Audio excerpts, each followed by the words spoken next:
أول ما سكنت الشقة وأنا سامع صوت باب بيفتح وبيقفل كل ليلة. في الأول قلت يمكن عشان العمارة قديمة، لكن الليلة دي كان الصوت أقرب، كأنه جاي من أوضة النوم نفسها. نط من على السرير ببطء، بس الباب كان مقفول.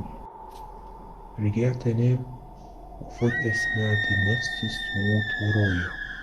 اتجمدت، أنا أصلا نايم ووشي ناحية الحيطة، يبقى الباب اتفتح ازاي؟